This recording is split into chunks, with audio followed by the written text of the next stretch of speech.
Saturday's almost here, and college football kicks off for real. But today, we wrap up my preseason power rankings with the top 3 teams in the country. And for those of you counting, 238 days until the NFL draft. Mensch, you good? I'm good, man. You always are. Let's roll this thing.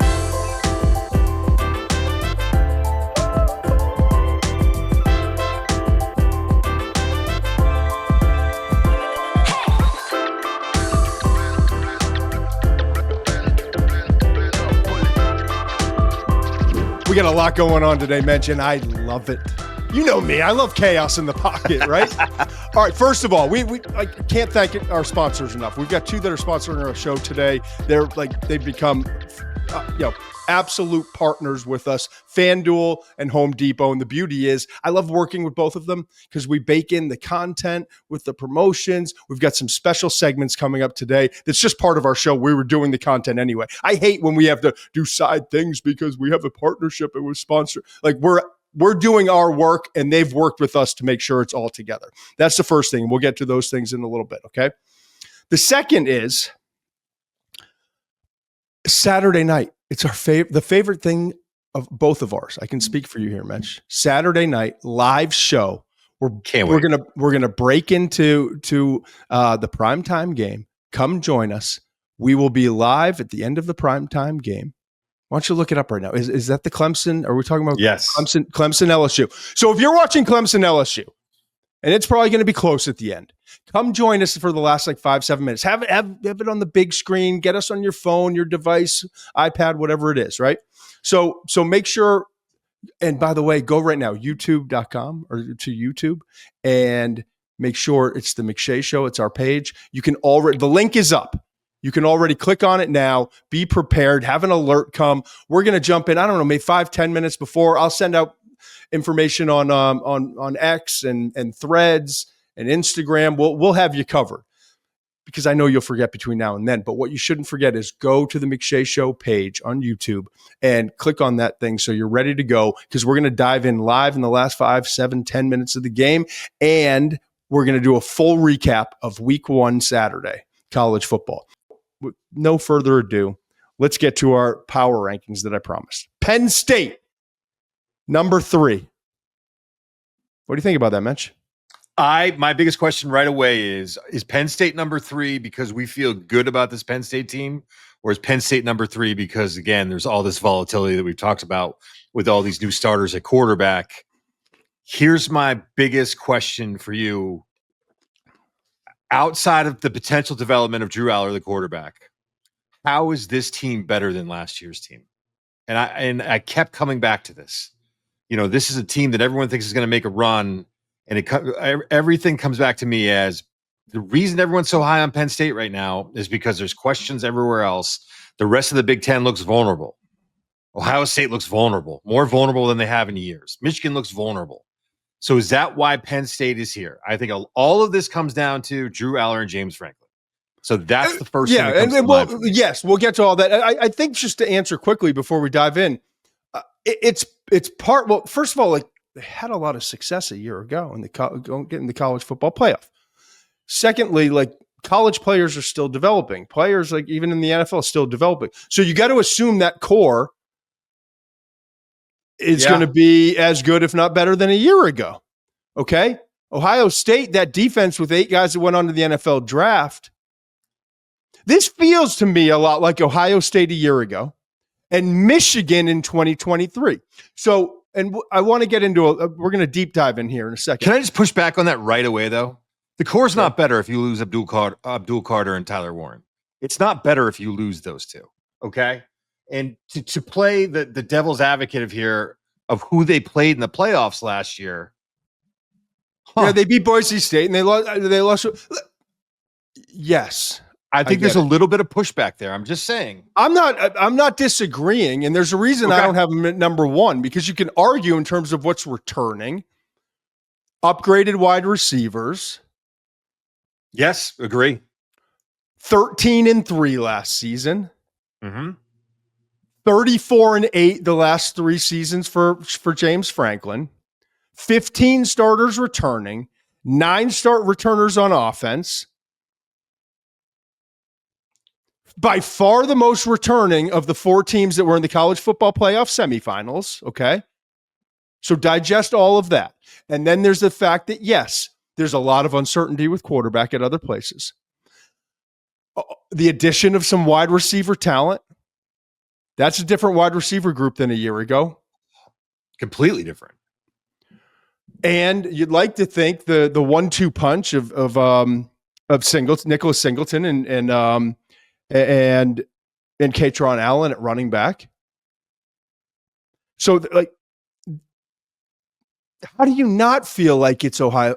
Because what Ohio State did last year better than anyone in the country was keep their own. That was their best recruiting. That was their best portal work. And then they went and plucked a couple guys. Quinshon Judkins. Right? Yeah. 2 years prior, Michigan, best recruiting, keeping all those guys intact, developing. The guys from 2022 got a lot better in 2023. They got over the hump. The reason I don't have them at 1, though, if I'm being totally honest, if I'm being candid, because I think you can make an argument they might be the best team in the country. It's the 2 things that you just mentioned. And they're the 2 most important spots on the college football team, head coach and quarterback. So let's just get into it. Because here's what's scary. Here's why I don't have them at number 1. And it's not losing Abdul Carter, and it's not losing Tyler Warren. They're phenomenal players. But they always have edge rushers. They always do. Danny Dennis. By the way, they've had 4 tight ends drafted in the last 5 drafts. 4 tight ends drafted in the last 5 drafts. These guys know how to recruit tight ends. They get studs for tight end. And Frank Leonard, our guy, has always been offensive line, tight end coach. And I'll get into some of his quotes and stuff about this team. But that's what they do. Yep. Warren, Strange, Theo Johnson, Freiermuth, Gesicki, Jesse James. Yep. Get out of here. And Khalil Dinkins, according to Frank Leonard. And Frank Leonard coached at University of Richmond. We've known him for 25 years or so. Almost 30 now, actually. My 30th high school reunion coming up in November. Oh, I don't even. Yeah, me too. Yep. I don't Thanksgiving even like weekend? admitting that. I don't even like admitting that. And I'm talking to this gamer that I want to bring on our show. It's coming up soon. It feels weird. You know? Amazing. Shoot. But yeah, I'm talking to Frank Leonard. Every year he sends me a text. One year it was about Freiermuth. The next it's about Theo Johnson. Then it's about Strange. Then it's about Warren. Has he ever been wrong? No, outstanding tight ends. All of them. Outstanding tight ends. Has he ever been? He hasn't been wrong. No. And so now he's telling me Khalil Dinkins is his guy. He's got Theo Johnson's speed and Tyler Warren's blocking ability. Hell of a player. Should have a tremendous year and a tremendous NFL career, is what he's saying. So, and then a wide receiver, I talked about it, okay? Kyron Hudson comes in from USC. 462 and 10 starts last year. Receiving yards, that is. 12.2 yards per catch. Devontae Ross, 1,043 receiving yards. 13.7 yards per catch. Granted, 12 starts at Troy. Talent, man. Trevor Pena. 941 receiving yards. 11.2 yards per catch. And 10 starts at Syracuse last year. Now, getting Aller on the same page is obviously that's something we're going to be looking for early in the season. But I also like this too, Mitch. And again, I'm not doing any of these rankings off of schedule. But when you look at quarterback and receivers getting on the same page and gelling, 3 portal guys that are relying heavily on veterans, but not guys that have developed in the same system with Aller. I always, in situations like this, what's the early schedule? It lines up nicely. Right. It lines up really nicely, man. 3 games to kind of get their bearings. Okay? And then a bye. Right. 3 games against significantly lesser opponents. A double-digit, maybe 20-plus point point spread is my guess in those first 3 games before Oregon comes to town. They don't go out to Eugene, come to Happy Valley on the 27th. And speaking of Oregon, the other 2 Big Ten playoff teams from last year, or the Big Ten playoff teams from last year, including Oregon and Indiana, they both come to Happy Valley. All right. No Michigan on the schedule this year for Penn State, but they do travel to Ohio State on November 1st. Mm-hmm. And even with that loss, they probably get in the college football playoff if they're 11-1 in the regular season. But they could lose 2. I think it would have to be Oregon and Ohio State. I think, but they could lose 2. I think. You know, a little interesting nugget too there in that Ohio State game. What's that? Going to Columbus. They both have byes, but why is it that it just feels more important that Ohio State has a bye before that game than Penn State? Interesting. It's Penn State, because you got to understand, man, this is a program rich in tradition. Expectations as high as the Alabamas, Georgias, Notre Dames, Michigans, Ohio States, LSUs, everyone, name them all. But the pressure, the pressure with that Ohio State game, it's not a specific team for Penn State. Because I nearly choke on myself. It's not a specific team.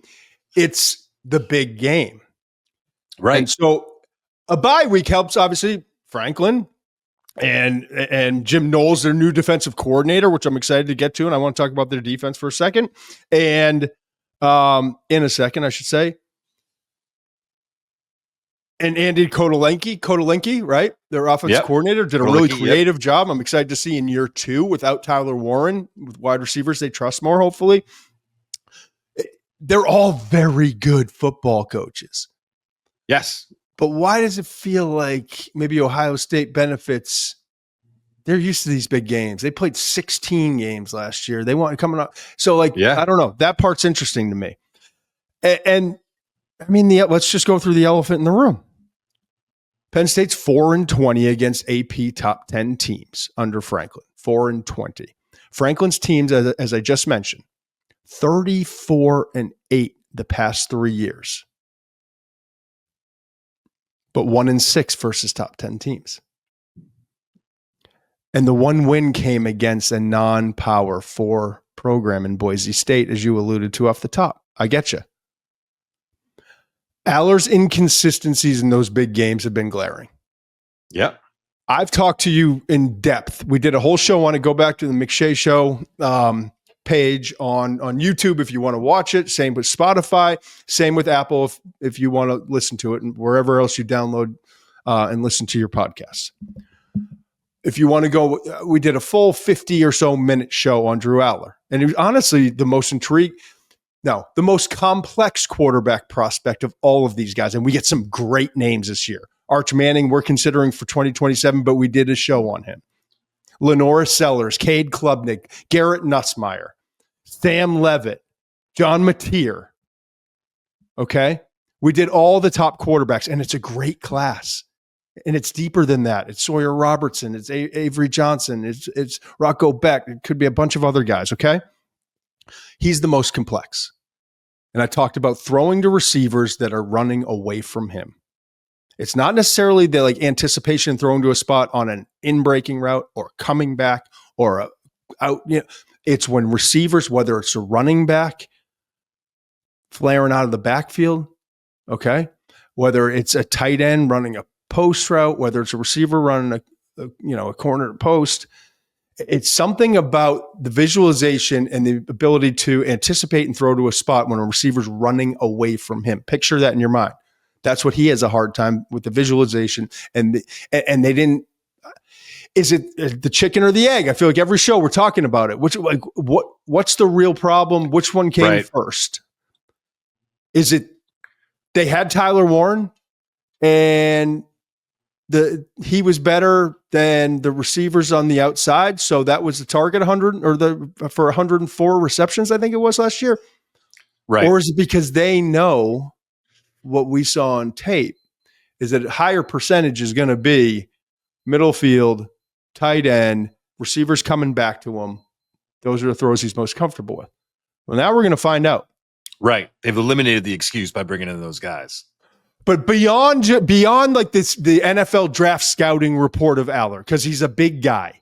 He sees the whole field. He processes. He's strong. He's smart. He's tough. I freaking love him as a competitor. He's got this weird thing about him where he's got sluggish feet and he's not fast. He's not twitchy. He's not agile. But somehow, through competitiveness, toughness, and instincts, he's got this like athletic instinct about him. He knows when and how and where and the angles and how to just pick up that first down. It's strange, man. It is. I think you said he plays more athletic than he is, and I think that's true. So you got all those components about Aller. I just talked about the throwing the ball on the perimeter, receivers running away from, just receivers running away from him. That's the scouting report stuff. The stuff that we're going into the college football season with is like the main thing. Can he play more consistently and avoid those? They were like unexpected in weird spots, these mistakes that he made. He's 23-6, Aller is as a starter at Penn State. Awesome record. Guy's a winner. But he's 0-6 in regular season games versus Ohio State, Oregon, and Michigan, and include this, postseason games versus Power 4 programs.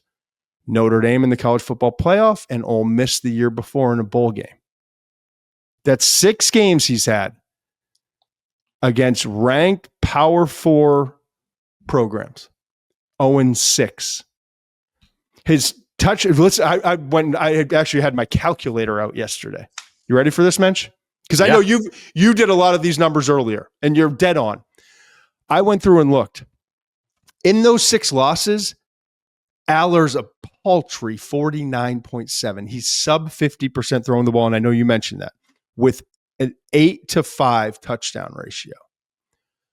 For context, though, this is critical. For context, my man, Aller, all the other games in the last 2 years, not those 6 games, all the other games, I went back and looked, and this is where I needed the calculator. He completes 67%. And his touchdown to interception ratio is 52-5. It's insane. Different player. So now it's down to 5. That's 52-5 versus 8-5. So is that a confidence thing? Or is that just a level of competition, or is it both? Does he go into those games and press too much and not just honestly just be yourself? Just do what you've done to get you there? Or is it the level of competition jump so much? I mean, you tell me. What's the reasoning for that? I mean, I know those numbers. I think in part because here's what I honestly think. I don't think he's a choke artist. That's harsh. I don't see that. But read the comments, read the chats, read he's not lunatic fringe, right? He's not, and it's not like he comes out and plays poorly like throughout those games necessarily. There's just moments, and there. One thing I want to chalk it up to is he's not a great athlete. He's not very twitchy and sudden in movement. And you know what changes in those games? Because all 6 of those teams that I just mentioned, all 6, talking Notre Dame, remember that Ole Miss defense, okay? Yep. We're talking Michigan. We're talking Ohio State. We're talking Oregon. They are fast, and their defensive lines come at you. And I don't even know, I think he's smart. I think he processes. I don't even think it's that. I think it's versus those other teams for the last 2 years. He's able to maneuver around, nudge a guy off. He's not able to against those guys. I think that's part of it. I'm not saying that's all of it. I think that's part of it. But you have this as your number 1 team in the Big Ten. And by the way, I'm throwing some devil's advocate. It's kind of my role to question some things. And I think the Big Ten's wide open, and why not Penn State this year? So I want to say that because I don't want people to misrepresent that I think you're crazy or that you're off base here. But this is the number 1 team in the Big Ten this year. This is the team. So you've told me all of these things. Now I want to know at the end of it all, do you feel confident that Franklin and Aller are going to take the next step this year? If not now, when? Yeah. That doesn't sound very confident, by the way. It doesn't sound very confident. And how could you be with those numbers? I just don't know how you could be with those numbers. And I'll go and say to you, yes, they recruit tight ends well.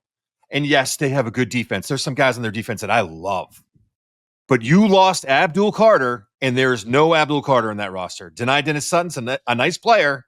He ain't Abdul Carter. Yes. But let's look at the draft pick. They lost Abdul, 3rd overall pick to the Giants. They lost Tyler Warren, 14th overall pick for the Colts, and you don't need to know their draft slot to know how impactful they were. But they only lost 3 other players in the draft. They only had 5 players drafted, bud. Kevin Winston played 2 games last year. He was drafted in the 3rd round. There are other 2 guys who were drafted, Jalen Reed and Kobe King, safety and linebacker respectively. Not bad players, yeah, good, but 6 round picks. Okay, I hear you. And I'm looking at our top 75 in terms of prospects, and I'm looking at AJ Harris at cornerback and what he can become. I'm looking at Nicholas Singleton and Katron Allen, and I'm looking at Drew Shelton at offensive tackle, Drew Aller at quarterback, Danny Dennis Sutton at edge. That's 5 or 6 guys that could be in our top 75, top 100. Okay, that would be tied for second most with. And then you add Ola Ione and Khalil Dinkins. Yeah. Two guys that Frank Leonard is putting his stamp on with me. Yeah. I haven't watched the guard. He's good. He's very good. He's very good. And by the way, Shelton, he's about to break out. Shelton is one of the most fascinating offensive line prospects, the left tackle. One of the most fascinating tackle prospects in this class because the good tape is amazing. And the bad tape is really concerning. So he's up. And if that kid's consistent this year and he has all the tools to be consistent, watch out. Look, it's an amazing offensive line. And I was just on the show with you telling you about how Notre Dame has the best backfield in the country. And I know that Lee Corso is on almost every football fan's mind at this point. And I pick up the stuff to look at Penn State. And it was like, not so fast, my friend. I mean, this Penn State backfield is insane. With Allen and Singleton. So there's the offensive line's good. Better receivers. The running backs I just want to make a point before we run away from it. They have a lot of talent coming back on defense, but still, you lost. But I'm talking 5 guys in our top 75 right now. That's not including Ola Ione. I hear you. Khalil Dinkins and Katron Allen. So that would give them 8, which would be 2 more than the next best at Alabama, which was 6. And at 10, Senior Bowl top 300 prospects, not including those 3 guys. At 10, they're 3rd behind LSU with 14 and Alabama with 13. You give them those 3 guys, which I believe they'll wind up having that. Now you got 13. So, too. So we're talking about a talented roster with guys. Yeah, but I've seen this movie before, McShay. It's a great cast.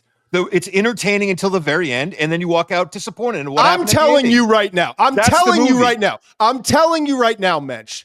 And you know this, and I don't have to remind you. I am not a James Franklin guy. I know. I love Frank Leonard. He worked on his staff, and I've been respectful. I'm trying to paint you in the corner. Well, now you got me, and now I'm not a James Franklin guy.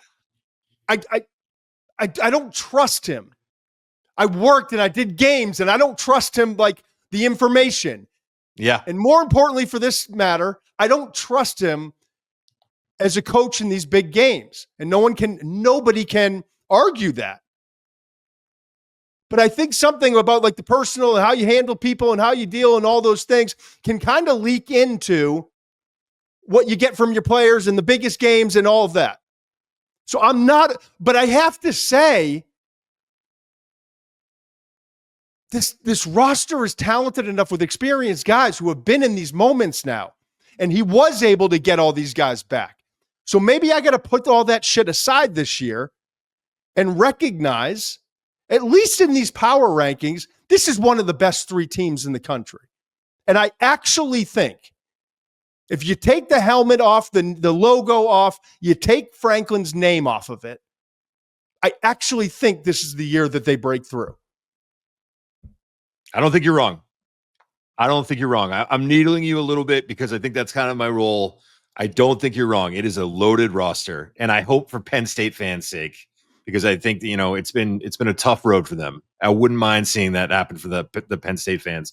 But again, I've seen this movie before. Great cast, entertained for most of it, and then I walk home and say, what happened at the end there? You drive me crazy, but I do love it. It reminds me, like, I feel like I'm with Kuiper again. Why am I yelling in my office with, like, you know? But I think the reason I'm yelling is because I know you're right, and I know I'm going against my, like, moral compass and my football compass, and so it feels icky. But it comes back to the original question. What's my number, as the kids, what's my number one ick? My number one ick is actually buying into Penn State, if I'm being honest. And I'm sure there's a lot of Penn State fans that are going to be pissed at me right now. But honestly, it's been an ick for me for a long time since I was doing sidelines with ESPN. Since I was a sideline analyst for ESPN and had to deal with that program and that man running that program. It's just not been my bag. I think you've answered the question. All right. They're there because of more volatility than you actually are in love with this team making a championship run. We didn't get to a lot of this stuff on the defense. I've got some prospects in there that I want to talk about, but you know what? There's some dudes where you can get it. And I went way deeper on these because they're the top 3 teams in the country. Go to the McShay Report, Google it, the McShay Report. You can subscribe for free now. You still have till September 1st. If you want to be a premium member, we're doing mailbags where you can get your questions in. You get, all the additional stuff down the road. Just go and be a part of that. I think it's worth the value. 50% off for the year between now and September 1st. The McShay Show is brought to you by FanDuel. Week 1 of college football is finally here, and FanDuel is kicking things off with a no-sweat bet just for you. That means you can place any bet on college football this week, and if it doesn't hit, you get it back in bonus bets. Like, what are we doing here, folks? Get involved. Whether you're riding with your alma mater or backing a top 10 matchup, FanDuel has you covered with live betting, game props, alternate lines, and more. So bet confidently, because with a no-sweat bet, even your first miss comes with a second chance. Download the FanDuel app now or head to FanDuel.com/McShay to get started. Must be 21 and older and present in select states, or 18 and older and present in D.C., Kentucky, or Wyoming. Opt-in required. Refund issued as a non-withdrawable bonus bets that expire 7 days after receipt. Max refund $5 unless otherwise specified. Restrictions apply, including token expiration. See terms at sportsbook.fanduel.com. Gambling problem? Call 1-800-GAMBLER or visit rg-help.com. Call 1-888-789-7777 or visit ccpg.org/chat in Connecticut. The other thing is now as we get to the number 2 team, Penn State number 3, Texas number 2. Home Depot is like, they've come in and they've been a wonderful partner, right? Mm-hmm. And I just want to say, like, we are doing this segment in the preseason that I've loved doing. This is the second time we're going to do it, and we're doing it with the Home Depot. They want us to find teams that are renovated, right? And Texas is a team that's renovated. But I want to tell you this.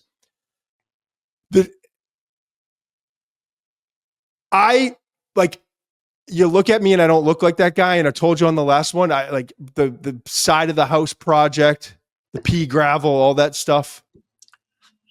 Outdoor shower. Marissa's out there grinding with me. We're putting in I told you, it's like Athens, between the hedges, hydrangeas, but I'm banging up this outdoor shower.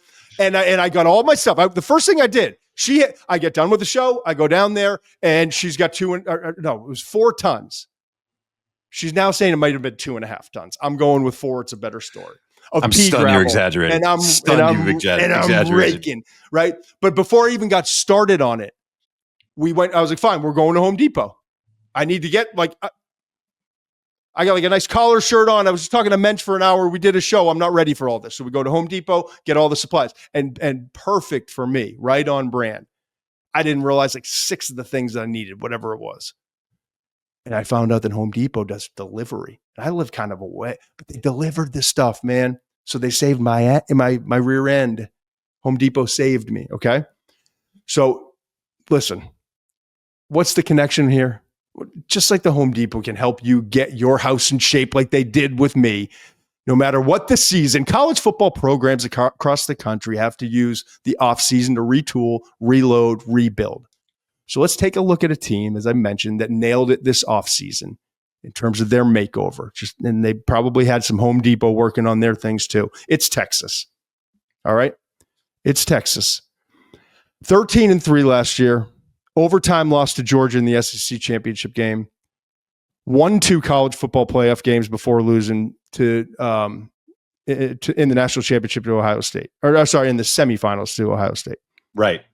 Sark's got this program cranking, doesn't he? Yeah.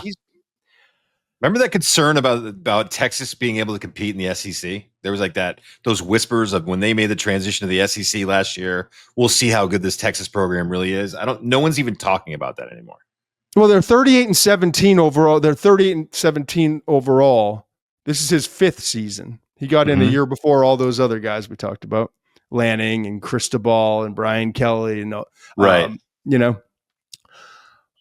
38-17 overall, but 25-5 the last 2 years. All right. They lost 12 players to the NFL draft. This is why it's a Home Depot renovation, man. Right. 14 players to the draft, 3 of them in round 1, 6 in the first 3 rounds. These are quality players. Only Ohio State with 14 and Georgia with 13 lost more to the NFL than the Texas Longhorns. All right.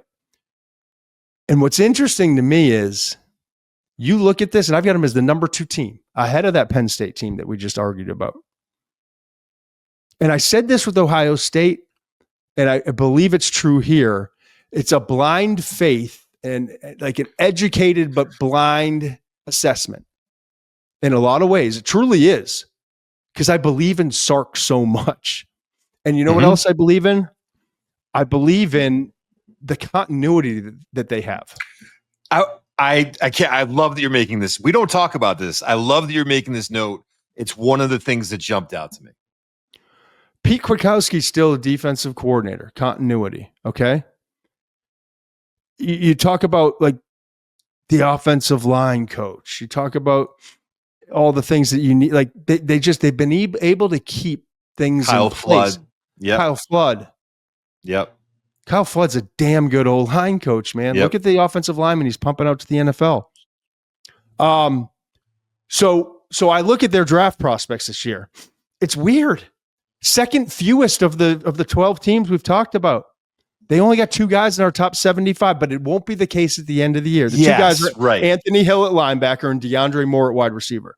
Right. And if you mention I suck at our jobs, which is fine, that can be your prerogative. The Senior Bowl's got a bunch of scouts who worked in the NFL and know what they're doing. They only have 6 in their top 300. That's tied for 4th fewest of the top 12 teams. Okay. And just to give you like DJ Campbell, offensive lineman, Ethan Burke and Trey Moore, defensive lineman, Anthony Hill, as I mentioned before, Jalen Gilbo and Michael Taff, corner and safety, respectively. So that's the talent. So why are we so high on them?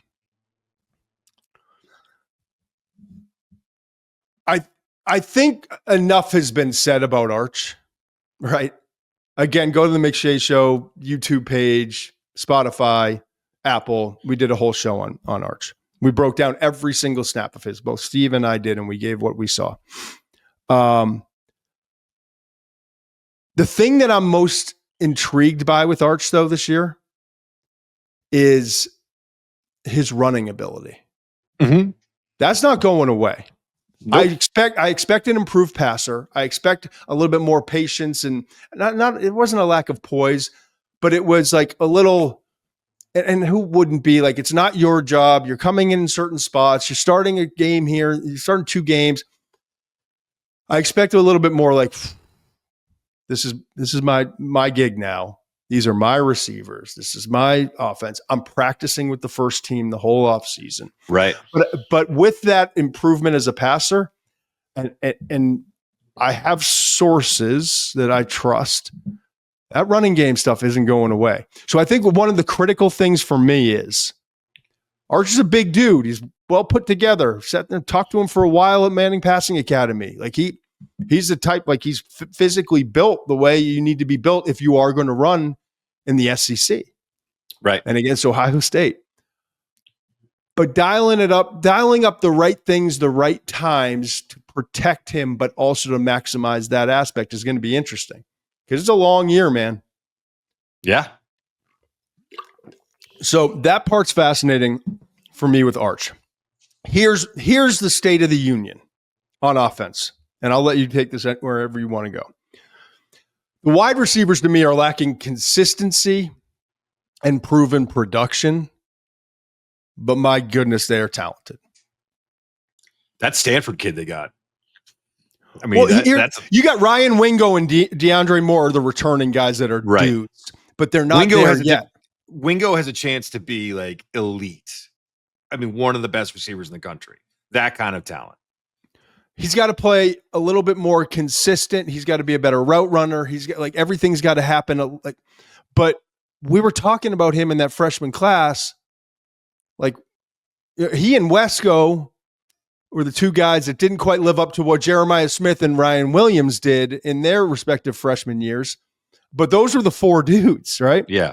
And right you saw flashes of it with Wingo. I've talked to people this summer who say they're expecting him to break out 6'1", 210 pounds. I also talked a lot about DeAndre Moore in my evaluation of him when we went through the top wide receivers in the draft. He's got to catch the ball more consistently. But don't forget, Texas has had that guy each of the last 2 years. A.D. Mitchell, which was homegrown, and Matthew Golden, transfer from Houston. In their third years of college football, Sark got the best out of them. They were ready. They were mature. They had developed. I think this could be the year DeAndre Moore steps it up and becomes a real dude.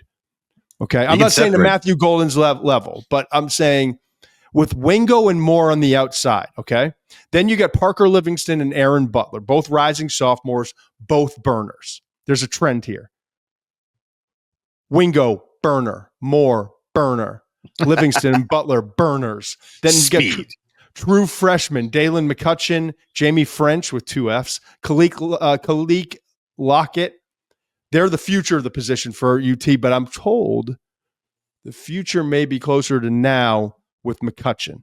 He's 5'11", 175. My notes from talking to someone who knows is like the thing that's, he's twitchy, he's got all the athleticism.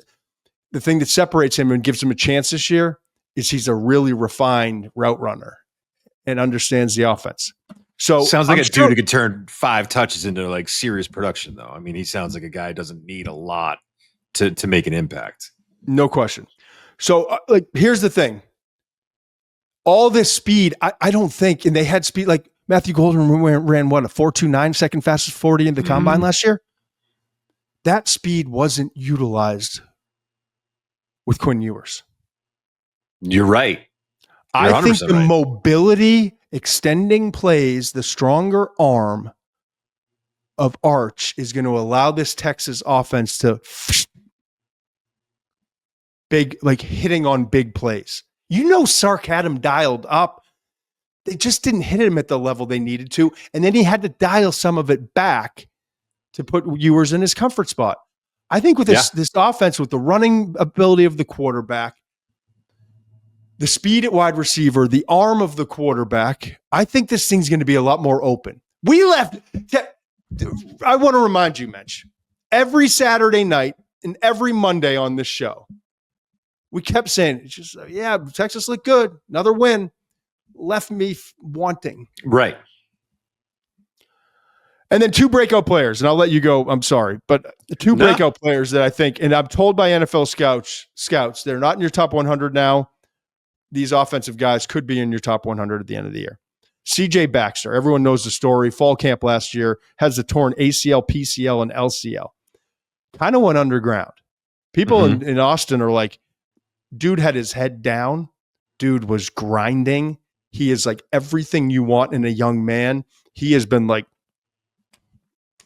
I'm going to, and what was interesting is Sark came out recently and was like, I love the young man. I came into fall camp when he had a big knee brace on and he was like 70, 80%. And I was like, I got to protect this young man from himself. Right. Be smart and calculated about the touches. Not going to be overly aggressive with him this year. And we'll get him ready for, see how it goes. At the end of fall camp, they had a last scrimmage. He had the brace off by then, 100% explosive, everything that he was and a little bit more before the injury. And Sark came out and was like, what a relief. Right. He's my guy. Like, let's go. And by the way, he's a backup. Trey Wisner's a returning 1,000-yard rusher. I don't even want to say backup. Like, I think there's going to be a rotation where you got, and if you have any questions about Wisner, like, he's not the explosive, he's not the twitch, he's not all that stuff, but go watch that Texas A&M tape that you and I watched. He's a grinder. So that's a nice compliment, right? Explosiveness of Baxter with the grinder of Wisner. And then this Herrick Gibson, I'm told, he was injured last year, limited, but he's going to be in the rotation now. He's healthy again. And then the tight end position. Remember how Helm last year, we watched that Michigan game early on, Gunnar Helm? Right away, we were both like, I like this guy. Where's he been? Jack Endries could be that guy. I talked to a scout. Thinks he could emerge as a difference maker like Helm did a year ago. Different path. Cal transfer, right. Cal transfer, 26 games, last 2 seasons, led Cal with 623 receiving yards, 56 catches last year. But he runs a 4.6, Steve. Yeah. Yeah. He can move. Gunnar didn't run a 4.6. Well, we don't know because he basically broke his leg on his first. He got shot coming out of the blocks. No, your point stands. I joke. Those are 2 guys, CJ Baxter and Jack Endries, running back, tight end, respectively, that we could be talking about first 3 rounds of the draft next year. Where do you think I'm going with it? Where do you think I'm going to go? Go anywhere you want. Defense, call me out. Offensive line, man. You got to go offensive line. I left it for you. Sorry. 4 new starters. DJ Campbell back at guard. I like their tackles. Brandon Baker has got a chance to be really good. Trevor Gooseby was good in relief last year. And I just think they're going to be talented enough. And I know there are certain teams you look at and you're like, oh, man, you make excuses for this offensive line, but you bang this offensive line for the same reasons and all that. I do think that Kyle Flood's going to be able to put together a pretty good group up front. But it'll be that's maybe the biggest question they have. I think they're loaded at wide receiver. The guy you didn't mention, Emmett Mosley, the 5th from Stanford, is a good wide receiver. Yeah, I don't know how I didn't. Yeah, he's a big body guy. Like he's good size. He's gonna play. Then you got Endries at tight end, so you kind of reloaded very quickly there. So all kinds of weapons, and you could call me whatever you want. Whatever you want. I'm a believer in Arch.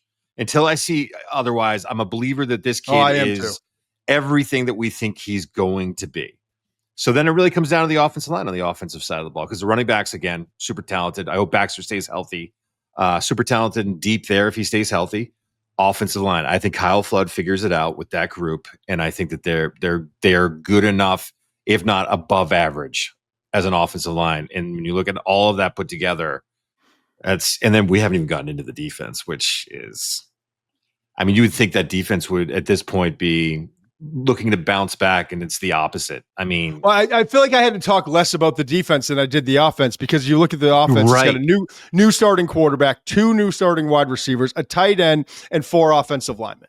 So there's a lot more to cover there. But don't get me wrong. Like the secondary lost 2 damn good players. Jahdae Barron, my favorite defensive player in the entire draft last year, won I think 20 overall to Denver, and then Andrew Makuba, who the more tape I watched, I really liked him too. Same can be said for the defensive line. 3 damn good players they lost: Alfred Collins, Vernon Broughton, Baron Sorrell. Yeah. Okay. But not many defenses come into the country, Stevie boy, that can boast the same returning starters like Texas does. Colin Simmons was awesome, and I'm told he's going to be even better. One of the best edge rushers in the sophomore. True sophomore. That kid, I really believe that he would be in the mix to be a top 5 pick if he was coming out. I believe. I do not disagree. Okay. Anthony Hill Jr. could be LB1 before it's all said and done. Could be the top linebacker drafted. Always around the football, does it all. can cover, can rush the quarterback, all of it. Okay. Malik Muhammad, 6-foot corner, right? Early round draft potential. Michael Taff, leader of the secondary. That's a secondary, by the way, that allowed just 9 passing touchdowns and had 22 picks last year. And yeah, they'll miss Barron and they'll miss Makuba, but they got dudes. Pete Kwiatkowski, I mentioned, he's back. And here's the thing with this defense. When you get ready for Texas, it's different than almost every other program that you're facing. They are zone. They are disciplined. They are eyes up. They are right. And yeah, there's holes in every zone, but they mix things up. And they got robbers, they got stars, they get guys. It's confusing for a quarterback. Okay. And so now the breakout players I'm talking about. And they can play the ball, man. They have guys who can play the ball. Like those are the two things. You got to be smart. 3. You got to be smart. You got to be tough. And you better have wide receiver ball skills in that secondary. Yeah. I swear. Because it's one thing. No, it's you one don't thing have to be 4.3, 4.4 speed, but you got to be those 3 things. And Kwiatkowski and that program, they find the right guys for them. It's one thing to confuse a quarterback or force a quarterback into making a mistake. It's another thing to capitalize, and they take advantage. There's a lot of you just don't get away with a lot. One, it's really difficult not to make a mistake, and then when you do, they don't let you off the hook. 3 guys I'm told to watch out for. Okay. Jelani McDonald, versatile defensive back. Mm-hmm. One NFL scout told me to keep an eye on this guy. Rare physical tools, could go up draft boards this year. Okay. He's played corner, nickel, safety, even some dime linebacker. Sound like somebody? Yeah. Yeah. Okay. Maraid Watson, Maraad. I hope I'm saying it right. Stars, a freshman last year at Syracuse, comes in the portal. He's an interior defensive lineman. Texas got a lot. Here's the big question for Texas. A lot of interior defensive linemen through the portal. Cole Brevard. You got Watson from Syracuse, Cole Brevard from Purdue, Travis Shaw from North Carolina. I'm told the Brevard kid is going to start. And that Watson, that kind of 3 technique role next to Brevard at nose tackle, is kind of competing with some other guys. Then this guy, Trey Moore, they brought in. Have you heard about him? Have I heard about Trey Moore? Yeah. He's going to play more off the ball linebacker than he has in the past, but he can get after the quarterback, who also kind of reminds you of a guy named Anthony Hill. So now they can blitz you from everywhere. Yeah. He's 6'3", 246, a UTSA transfer, started 25 games past 2 seasons, 104 tackles, 22 and a half sacks. Yeah. Made the move just recently in camp from edge to full-time linebacker. Was kind of doing both. Now he's full-time. Talk about Kwiatkowski being multiple in his schemes. So there's a lot there. Yeah. But I think everyone can hear it and with the names and my voice that this team absolutely belongs. Yes. And we both trust Arch too. Only 3 true SEC home games. The schedule is not easy. They also face Ohio State, Florida off a bye, and Georgia on the road.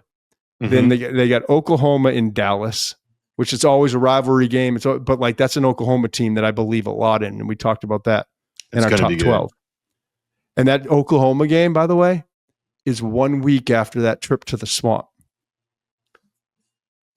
Interesting. Just to clean one thing up, they had Trey Moore last year. I thought so. I just wanted to make sure. Trey Moore. Oh, that's right. What am I talking about? Yeah. Just what to clean it up. About? I know. Thank you. I know you know. I just want to make sure everyone else knows you know. You're right. Yeah. The portal stuff throws me off. There's so many guys.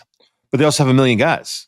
That's the thing about that. That Texas defense in that front kind of reminds me of Georgia in that every time you look up, there's a different dude, and you're thinking to yourself, "It's whose game is it going to be? Who's going to be the difference maker in that game?" I think Simmons is a little bit different. I think he's a unique cat.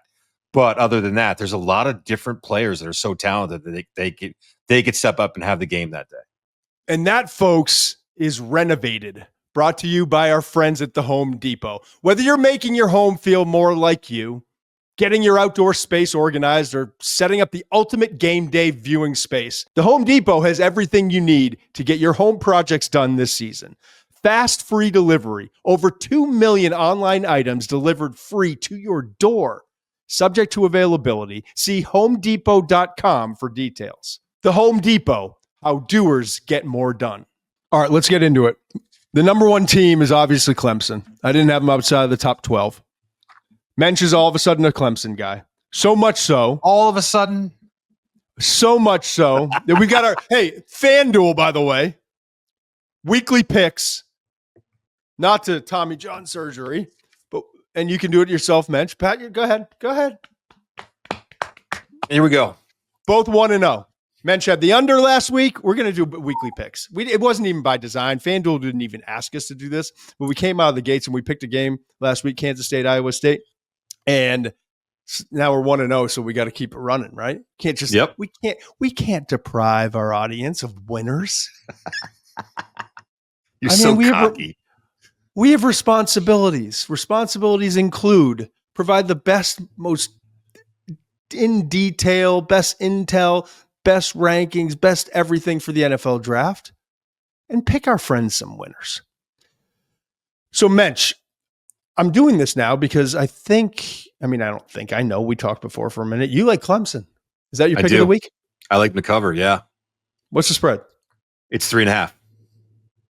Well, give me something like Clemson, LSU, 3.5. Here's the thing. Clemson has not been great. LSU has not been great in openers under Brian Kelly. Hasn't won one yet. Okay. So there's that. Clemson's lost 3 of its 4 of its 3 of its last 4 openers. Okay. Well, I'm trying to make a point here. You don't have to rain on my parade right out of the gate. Okay. Are you done? You ready to give me a minute? Okay. You're right about Clemson too, but LSU has not been great in the openers. I think LSU is going to be a really good team, but I think it's going to take them a little longer to gel and kind of figure out where they are on the offensive and defensive fronts. That offensive line from LSU against that defensive front from Clemson scares me.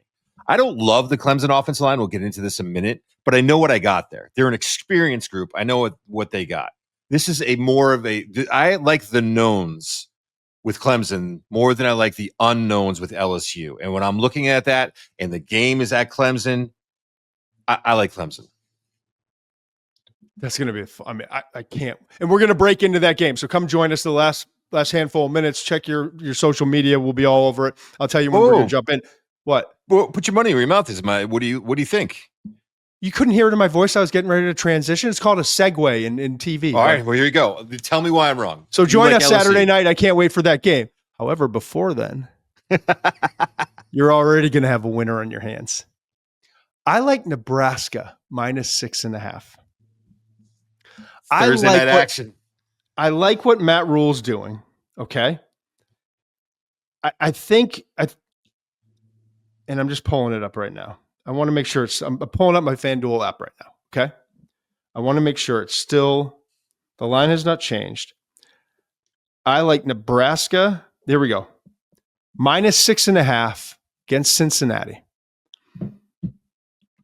I think Raiola at quarterback is going to take another step this year. We saw flashes, but yeah, that's not my bag. That's not my cup of tea.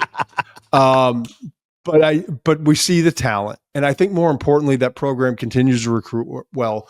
Matt Rule, this is what he does, and I think they're destined to get a good start and make an impact. I wouldn't be surprised if they this was a game where they maybe 10 plus points, maybe 2 touchdowns. I think they're coming out hot. I also, and FanDuel has asked me to do this, and I like doing this, and I think we have a winner here. 4-leg parlay. What could go wrong? Absolutely nothing, Steve. I'm taking -6.5 Nebraska for my pick of the week against Mensch's Clemson. Here's what I want you to get on your FanDuel app. Nebraska money line. We're not giving away the 6.5 points. Trust me, I'm going to get you good odds. Just listen to the end. Baylor +2.5. You know I love Sawyer Robertson. It's going to start in week 1. Underdog. Okay. Alabama money line against Florida State. And Texas +2.5 in the shoe against Ohio State.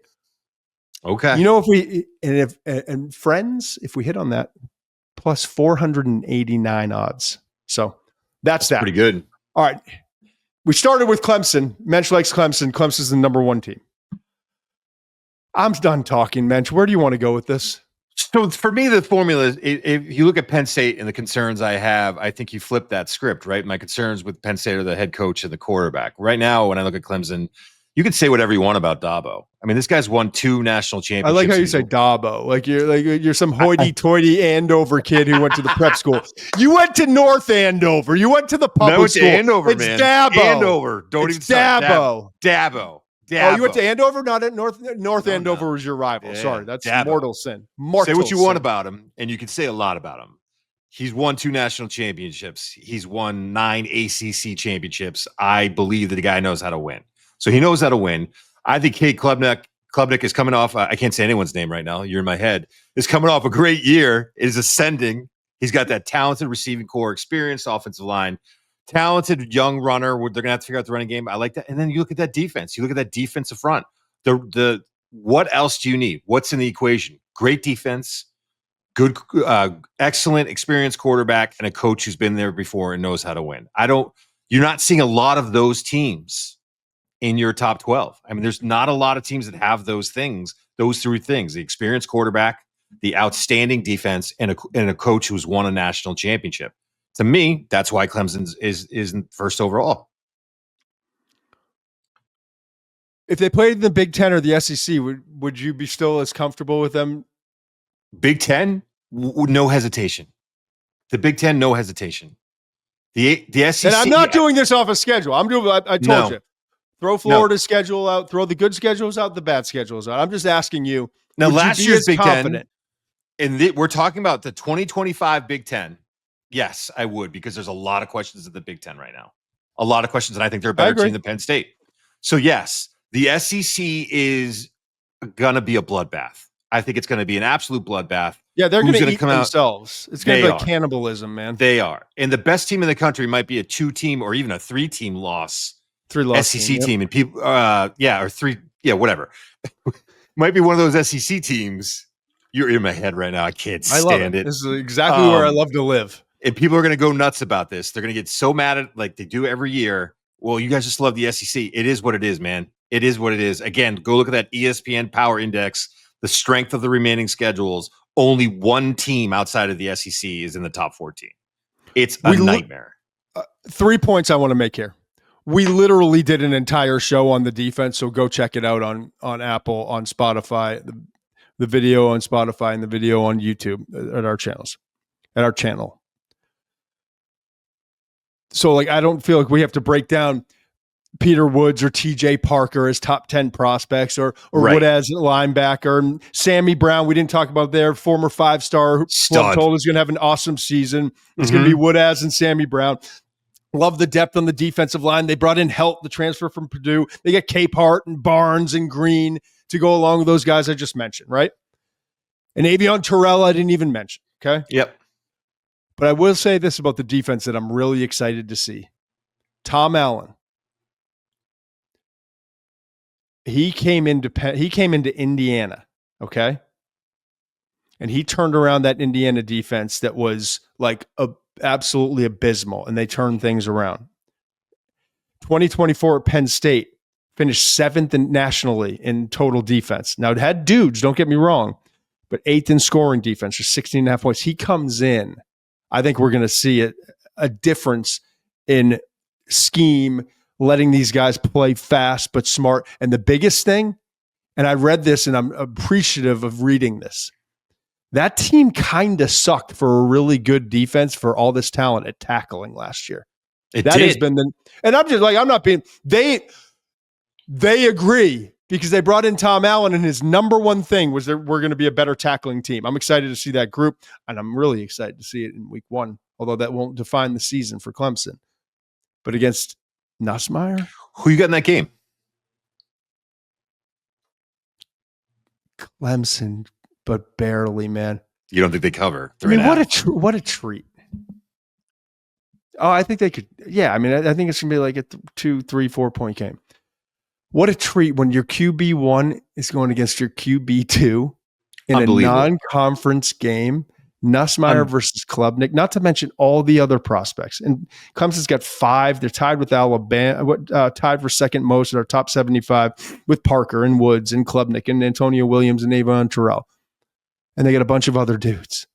But I can't wait to watch sit back, relax, and then break in and be live with you on YouTube.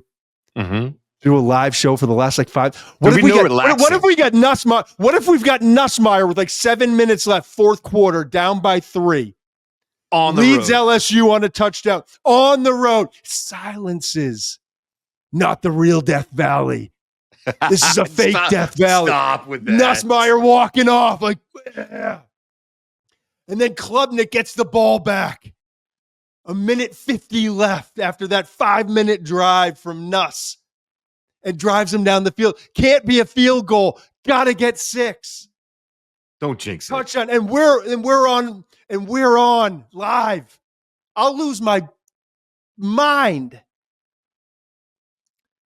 But the offense, I'm just excited to see these wide receivers. It's not unlike Texas, except Antonio Williams is better than DeAndre Moore.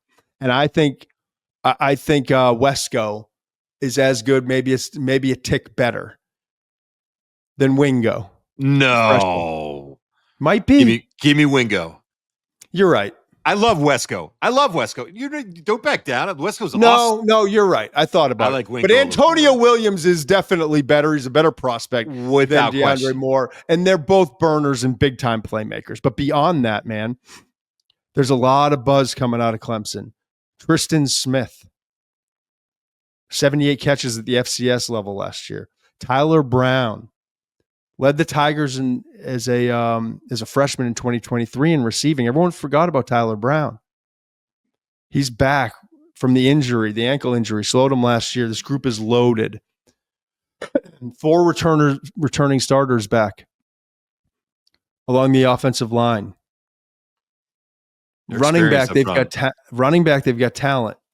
But right. I want to pose this question, as they are my number 1 team, and I'm clearly a believer. And by the way, keep on the lookout. We might be doing a live show at Clemson this year.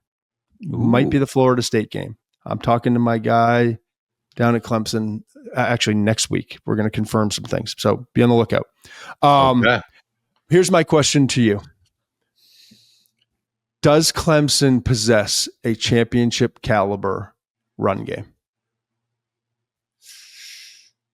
That is you son of a bitch. I think they will. I think it will be championship enough. Yes, I think it will be, because I think the talent's there at running back, and I think the experienced offensive line comes together, plays well enough. Again, I don't like that group as much as some other people do. I think as experienced as it is, it hasn't been dominant. I like the talent at running back, and I think the passing game keeps everyone honest. They're not going to see a lot of loaded fronts. Beware of doing that, and I think that all of that comes together for that to be good enough as a running game. Garrett Riley has more juice at the running back position than he did a year ago. Adam Randall, wide receiver, former wide receiver, and then the Lynchburg kid, 5-star Gideon Davidson, arguably the top running back in the 2025 recruiting class. Yeah. Easy-O-Moom, and I'm sure that's not right, and I apologize, David Easy. He's another guy that I'm told keep an eye on. Easy-O-Moom. Dan, where are you now with my pronunciation? But anyway, you got Randall with some juice. Gideon Davidson. Yeah, he's supremely talented, but apparently not ready enough yet to be planted as the number 2 back. We'll see, though. And my guy Easy is apparently number 2 back right now behind Randall. So they got more juice at running back. Maffa was a really talented player. They haven't had juice at running back in a minute. And they got 4 offensive linemen coming back. So we're going to find out a lot on Saturday. Can't wait. Cannot wait. Yeah, Finally. We got so much coming up. So much coming up. My head's spinning. I mean, Farmageddon was awesome, but this feels like the real deal now. In Ireland too, my man. 5 stars again, Mensch. You were awesome today. You were pretty good. You're right. Hey, by the way, we're going to have a bonus show on Friday I haven't even told you about. Oh, great. Let's go. Top 10 prospects to watch in week 1. All right, we'll see you then Friday. Bye. Must be 21 plus and present in select states. For Kansas, in affiliation with Kansas Star Casino. Or 18 plus and present in D.C., Kentucky, or Wyoming. Gambling problem? Call 1-800-GAMBLER or visit rg-help.com. Call 1-888-789-7777 or visit ccpg.org/chat in Connecticut or visit mdgamblinghelp.org in Maryland. Hope is here. Visit gamblinghelplinema.org or call 1-800-327-5050 for 24/7 support in Massachusetts or call 1-877-8-HOPE-NY or text HOPE-NY in New York.